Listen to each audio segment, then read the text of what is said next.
হারানো ধন ফিরে পাওয়া যায়। আমি রোজিনা বিশ্বাস করি এই হারানোর ব্যথা হারিয়ে গেলে কেমন লাগে এটা বুঝতাম না।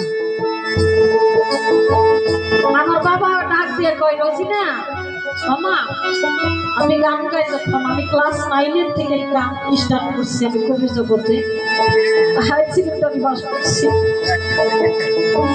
যখন আমি ক্লাস 10-এ পড়ি তখন আমি অনেক পাতলা ছিলাম, হাসতাম, মানুষের কাজ করে হাসতাম। বাবা ডাক দিয়ে বলতো, রোজিনা রে যেদিন আমি এইভাবে থাকবো না সেদিনই বুঝবি না তাহলে তুমি জানো।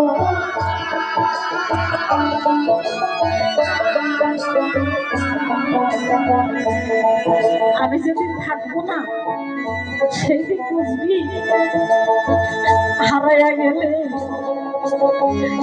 কেমন লাগে। এই বিশ্বের বাগানে তুমি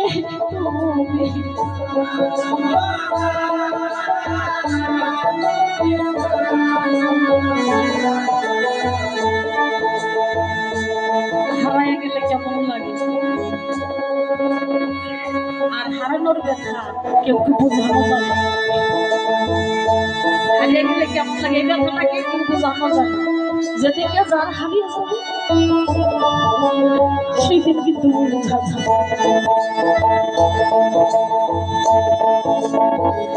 যার হারাইছে মধুর ডাক হবে সে জানে ব্যথা রে তুমি জানো না।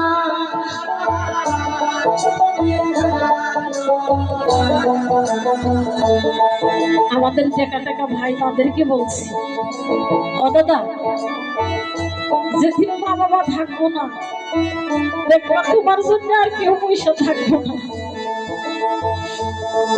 সন্তান যদি বাইরে বাইরে থাকে, রাত হোক, যত রাতই হোক, যত লাহে লাহে হাইটা বাড়িতে যাও, তাও কিন্তু মা জানে, তাও কিন্তু মা খবর রাখে।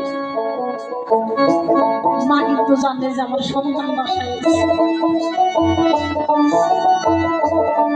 যেদিন মা হারাইয়া যাবে এইভাবে থেকে রে দাদা, সেই দিন বুঝবা ব্যথা রে তুমি জানো।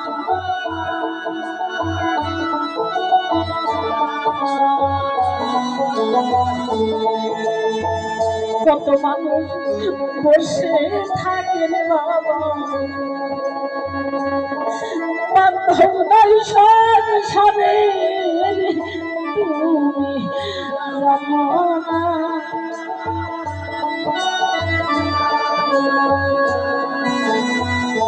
আমার মুসানবী বলছে, আল্লাহ গো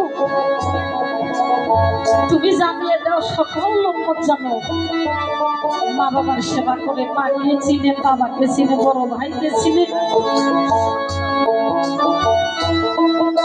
আমরা যতগুলা নবীর উম্মত আল্লাহর বান্দা আছি, যাদের আছে তারা যেন মা বাবার জীবনেও ভুলে না, বাবা মায়ের সেবা করবে। এখান থেকে আমার একটি বিচ্ছাদ গান, গানের পরে হয়তো আসর সাইরা যাবো। আমি যাদের বলতাম